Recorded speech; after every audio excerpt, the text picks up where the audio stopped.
স্বাগত জানাচ্ছি। নির্বাচন নিয়ে এখন টেলিভিশনের নিয়মিত আয়োজন ভোটের ট্রেনে। পুরো এই আয়োজন জুড়ে আপনাদের সঙ্গে আছি আমি বেলায়েত হোসাইন। ভোটের ট্রেনের শুরুতেই আমরা কথা বলি নির্বাচন নিয়ে, রাজনীতির মাঠ থেকে কি বক্তব্য এসেছে সেটা নিয়ে। আমরা শুরুতেই দেখে নিতে চাই আজকে নির্বাচন নিয়ে রাজনীতিবিদরা কে কি বলেছেন, কোন দলের পক্ষ থেকে কি বক্তব্য এসেছে। শুরুতে একটু দেখে নিতে চাই স্বাস্থ্য উপদেষ্টা, তিনি বলেছেন ডিসেম্বরে জাতীয় নির্বাচন দেওয়ার চেষ্টা করবে সরকার। নির্বাচন সংস্কার কমিশনের প্রধান বদিউল আলম মজুমদার বলেছেন ফ্যাসিস্ট যেন সংসদে ফিরতে না পারে সেই সুপারিশ করেছে সংস্কার কমিশন। বিএনপি মহাসচিব মির্জা ফখরুল ইসলাম আলমগীর বলেছেন সংস্কারে একমত বিএনপি, তবে দ্রুত নির্বাচন দিতে হবে। জামাত ইসলামের সহকারী সেক্রেটারি জেনারেল মাওলানা মোহাম্মদ শাহজাহান তিনি বলেছেন জাতীয় নির্বাচনের আগে শেখ হাসিনার বিচার করতে হবে। এই ছিল আজকের নির্বাচন নিয়ে রাজনীতির মাঠ থেকে যে বক্তব্য উঠে এসেছে সেগুলো আমরা দেখানোর চেষ্টা করেছি। প্রতিদিনই ভোটের ট্রেনে আমরা নির্বাচন নিয়ে যে আলোচনাগুলো হয় সেটা নিয়ে আমরা বিস্তারিত পর্যালোচনা করার চেষ্টা করি। সেই ধারাবাহিকতা আজকে আমরা কথা বলবো। স্টুডিওতে ডেকে নিচ্ছি আমাদের সহকর্মী জাবেদ আবদুল্লাহকে। জাবেদ, আপনার কাছে একটু জানতে চাই যে আজকে নির্বাচন নিয়ে যে আলোচনাগুলো দেখেছেন রাজনীতির মাঠে, শুরুতেই একটা জিনিস একটু যোগ করতে চাই যে নির্বাচনের সময়সীমা নিয়ে নানা ধরনের কথা আছে। কখনো বিএনপির পক্ষ থেকে তো দাবি করা হয়েছে এবছরের জুন জুলাইয়ের মধ্যে নির্বাচন দেওয়ার দাবি তারা তুলেছেন। ডক্টর ইউনূস তিনি বলেছেন 2025 সালের মধ্যেই নির্বাচন হতে পারে, কিন্তু যখন নির্বাচনের সংস্কারের প্রশ্নটা বেশি চলে আসবে, যদি বড় আকারে ব্যাপক আকারে সংস্কার করতে হয় সরকারের, তাহলে আগামী জুনেও নির্বাচন চলে যেতে পারে। এই ধরনের ইঙ্গিত সরকারের উপদেষ্টা দিয়েছেন। তবে আজকে স্বাস্থ্য উপদেষ্টা বলেছেন এই বছরের ডিসেম্বরেই নির্বাচন হতে পারে। এ বিষয়ে কি বলবেন? বেলায়েত, ধন্যবাদ আপনাকে। আজ স্বাস্থ্য উপদেষ্টা সিলেটে একটি স্বাস্থ্য কমপ্লেক্স পরিদর্শনে গিয়েছিলেন। সেখানে গিয়েই তিনি গণমাধ্যমের মুখোমুখি হন। পরিদর্শন শেষে সাংবাদিকদের প্রশ্ন ছিল যে কবে নাগাদ জাতীয় নির্বাচন হতে পারে। এমন প্রশ্নের বিপরীতে তিনি এই উত্তরটি দিয়েছেন যে আগামী ডিসেম্বরের মধ্যে নির্বাচন হতে পারে। এছাড়া জনগণ যদি সংস্কারের যে বিষয়টি সেটি যদি জনগণ চায়, সেক্ষেত্রে প্রধান উপদেষ্টা যে বিষয়টি বলেছিলেন যে জুন জুলাইতে নির্বাচন, ত্রয়োদশ জাতীয় সংসদ নির্বাচন হওয়া একটি রোডম্যাপের কথা তিনি জানিয়েছিলেন, সেটি হতে পারে। এছাড়া যদি জনগণ না চায় বা সংস্কার যদি স্বল্প সময়ের মধ্যে করার ইঙ্গিত জনগণের কাছ থেকে পাওয়া যায়, সেই ক্ষেত্রে তিনি বলেছেন যে ডিসেম্বরের মধ্যে তাহলে জাতীয় নির্বাচনের দিকে এগোবে সরকার। সেক্ষেত্রে বিএনপি বলেছে তারা সংস্কারের বিষয়ে একমত, কিন্তু তারা দ্রুত নির্বাচন চায়, যেটি বরাবরই তারা বলে আসছিল। আজকেও বিএনপি মহাসচিব এই কথা বলেছেন। বেলায়েত, আমরা জানি যে আপনি অনেকগুলো জাতীয় নির্বাচনের সংবাদ সংগ্রহ করার সৌভাগ্য আপনার হয়েছিল 14, 18, 24। আপনি জানেন যে একটি নির্দিষ্ট সময় অন্তর রাজনৈতিক দলগুলোকে একটি নির্বাচন প্রক্রিয়ার মধ্যে দিয়ে যেতে হয়। গণতন্ত্র, টেকসই উন্নয়ন, অন্যান্য আরও জবাবদিহিতা, সেগুলোকে প্রতিষ্ঠিত করতে হলে একটি নির্বাচন খুব বেশি প্রয়োজন রাজনৈতিক দলগুলোর জন্য। সেই দিকটা থেকেই বিএনপি বলেছে যে সংস্কার যে বিষয়টি সেটি চলমান থাকতে পারে এবং সেটি সঙ্গে সঙ্গে জাতীয় নির্বাচনের প্রস্তুতিও এই অন্তর্বর্তী সরকারকে নিতে হবে। কেননা গণতন্ত্রের যে দুয়ারে একটি বাড়তি হাওয়া দেওয়াই কিন্তু নির্বাচনের কাজ। সেক্ষেত্রে নির্বাচনের গুরুত্ব আছে। রাজনৈতিক দলগুলো বারংবার সে বিষয়টি বলেছে যে জাতীয় নির্বাচন যদি এবছরের মধ্যে দেওয়া যায় সেটি গণতন্ত্রের জন্য ভালো। এতে করে হয় কি বেলায়েত, রাজনৈতিক দলগুলো একটি জবাবদিহিতার জায়গা তৈরি হয় একটি জাতীয় নির্বাচন, এবং তাদের যে কাজের মূল্যায়ন, সেই কাজের মূল্যায়নটা মূলত এই নির্বাচনের মাধ্যমেই ফুটে ওঠে রাজনৈতিক দলগুলোর। তো সেই দিক থেকে হয়তো বিএনপি মহাসচিব বলেছেন যে বছরের মধ্যেই জাতীয় নির্বাচন দেওয়া সম্ভব। দল, নেতা এবং জনগণের জন্য জাতীয় নির্বাচন, অর্থাৎ বিএনপি বরাবরই তার সেই রাজনৈতিক অবস্থানে রয়েছে যে তারা দ্রুত নির্বাচনের যে দাবিটি তারা করছে সেই দাবিতেই তারা অনড় আছে। সেক্ষেত্রে নির্বাচনের প্রশ্ন যখন আসে তখনই আওয়ামী লীগের বিচারের প্রশ্ন চলে আসে। এবং একটি কথা আমরা আজকে শুনেছি যে বদিউল আলম মজুমদার বলেছেন যে ফ্যাসিস্ট যাতে সংসদে ফিরতে না পারে সেই ধরনের সুপারিশ তারা করেছে সংস্কার কমিশনের পক্ষ থেকে। কি ধরনের সুপারিশ তারা করেছে সেটা আমরা এর আগেও আলোচনা করেছি, কিন্তু ফ্যাসিজম ফেরত না আসার ক্ষেত্রে কোন কোন নির্দিষ্ট সুপারিশগুলো তারা করেছেন সেই আলোচনা আপনার সঙ্গে করব। থাকুন আমাদের সঙ্গে যুক্ত। নিচ্ছি ছোট্ট একটা বিরতির পর ফিরে এসে আবারও আলোচনা করব ভোটের ট্রেনে।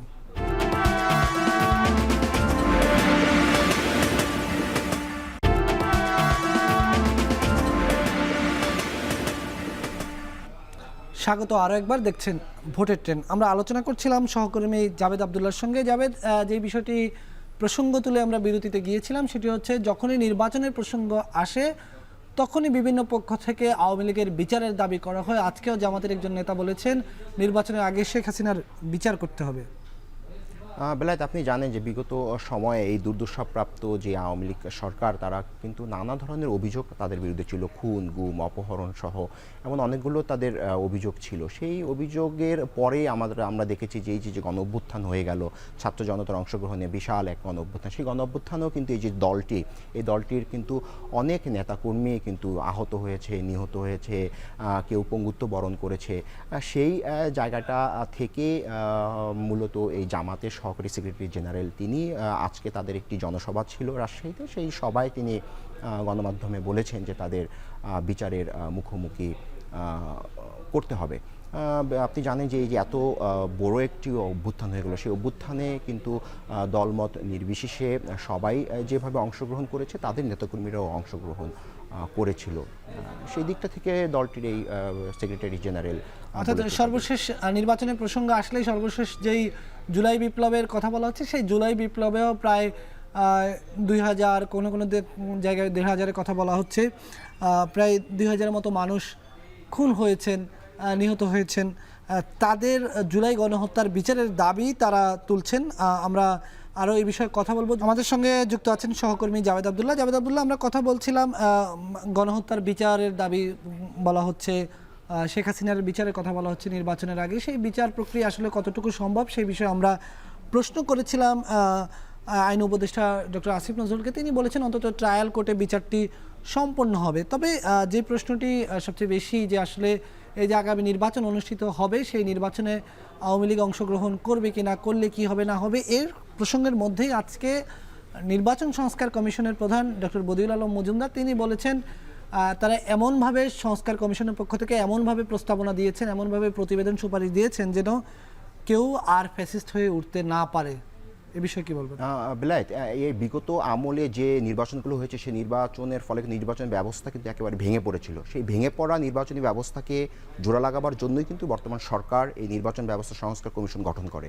এই সংস্কার কমিশন কিন্তু গত বুধবারে তারা বেশ কিছু মোটা দাগে এভাবে বলা যায় 150টির মতো তারা প্রস্তাবনা দিয়েছে সামনে নির্বাচন, ত্রয়োদশ জাতীয় সংসদ নির্বাচনকে গ্রহণযোগ্য করার জন্য।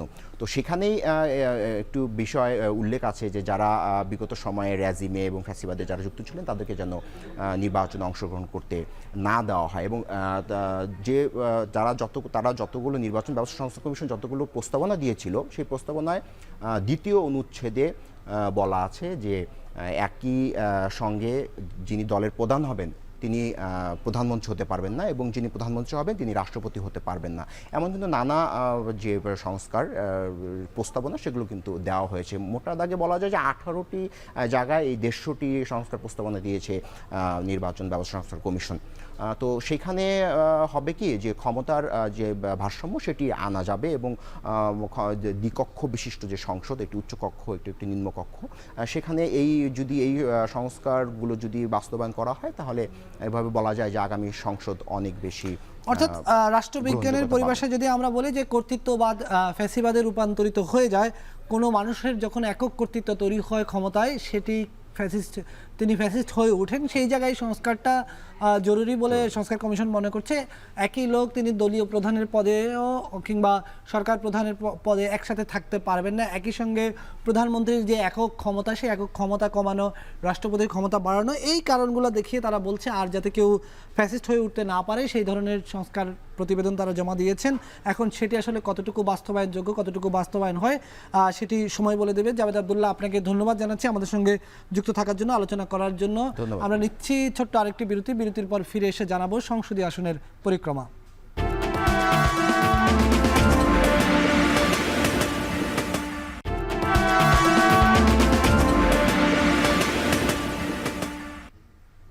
স্বাগত আরেকবার, দেখছেন ভোটের ট্রেন। ভোটের ট্রেনে আমরা প্রতিদিনই কোনো না কোনো সংসদীয় আসনের পরিক্রমা জানানোর চেষ্টা করি। সেই ধারাবাহিকতা আজকে আমরা কথা বলবো রাজশাহী 4 আসন সম্পর্কে। এই আসনটি রাজশাহীর বাগমারা উপজেলা নিয়ে গঠিত। এই আসনে মোট ভোটার 2,77,999 জন, এর মধ্যে পুরুষ ভোটার 38,706 জন এবং নারী ভোটার 1,39,293 জন। এই আসনটি জাতীয় সংসদের 55 নম্বর আসন। এই আসন সম্পর্কে আমরা আরও বিস্তারিত কথা বলবো। রাজশাহী থেকে আমাদের সঙ্গে যুক্ত হবেন সহকর্মী মাসুমা আক্তার। মাসুমা আক্তার এরই মধ্যে আমাদের সঙ্গে যুক্ত হয়েছেন। মাসুমা, আপনার কাছে একটু জানতে চাচ্ছি, আপনি তো রাজশাহীর বিভিন্ন উপজেলায় যান, সংবাদ কভার করেন। বাগমারা উপজেলা, রাজশাহী যেটি রাজশাহী 4 আসন, আজকে আমরা যে আসন নিয়ে কথা বলছিলাম, এই যে এই মুহূর্তে রাজনীতির মাঠে যেই সব আলোচনা আছে, একদিকে সংস্কারের আলোচনা, একদিকে নির্বাচন দ্রুত দেওয়ার আলোচনা, একদিকে বিচারের দাবি, সব মিলিয়ে বাগমারার যে ভোটাররা, রাজশাহী 4 আসনের যে ভোটাররা, তারা আসলে গ্রামে গঞ্জে চায়ের আড্ডায় কি আলোচনা করছেন? তারা এই মুহূর্তে কোন জিনিসটাকে সামনে রাখছেন?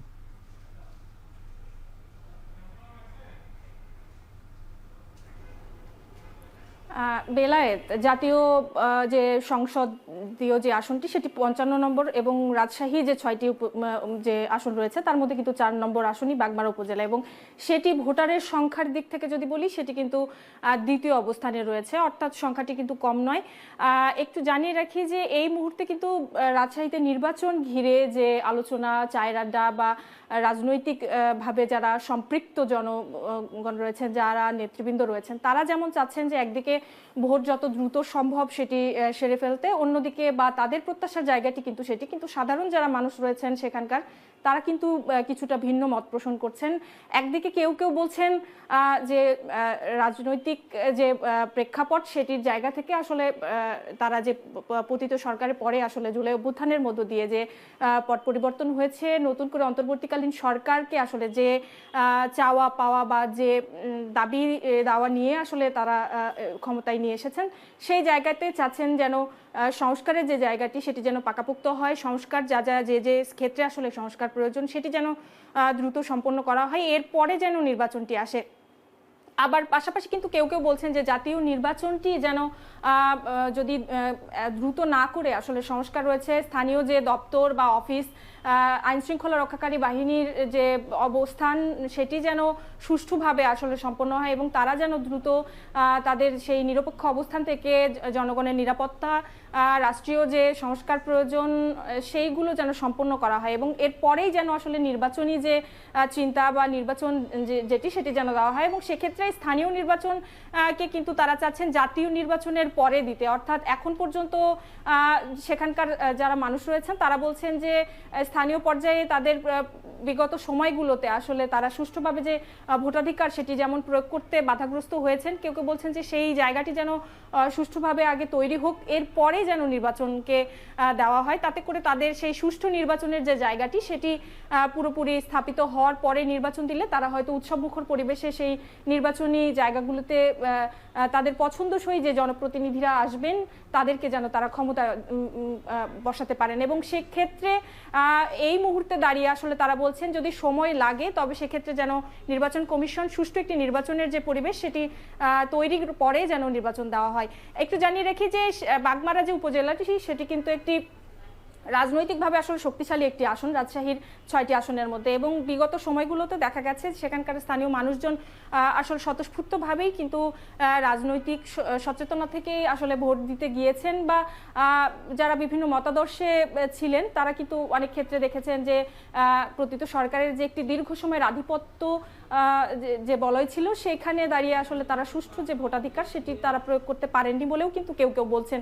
এবং তাদের দাবি যেন সুষ্ঠু নির্বাচন আসার আগে যেন সুষ্ঠু নির্বাচনের পরিবেশ তৈরি করা হয়। এবং জুলাই অভ্যুত্থানে যারা তরুণ ভোটার যারা ছিলেন তারা বলছেন যে তাদের জন্য তাদের যে দাবি, তাদের যে সংস্কারের জায়গাগুলো তারা চেয়েছিলেন এই অন্তর্বর্তীকালীন সরকার বা উপদেষ্টা পরিষদ তারা যেন সেই চাওয়া পাওয়াগুলো পূর্ণ করেন। এবং জুলাই গণঅভ্যুত্থানে যারা প্রাণ দিয়েছেন, যে সকল তরুণ ছাত্র আন্দোলনে আসলে যুক্ত ছিলেন, তারা আহত হয়েছেন, নিহত হয়েছেন, তাদের যে বিচারের প্রক্রিয়া সেটি যেন আসলে দ্রুত সম্পন্ন করা হয়, সেটি যেন কোনোভাবেই আসলে পেছানো না হয় এবং এরপরে যেন আসলে নির্বাচনকে ঘিরে তাদের যে চিন্তা বা তাদের যে চাওয়া সেটি যেন সম্পন্ন করা হয়।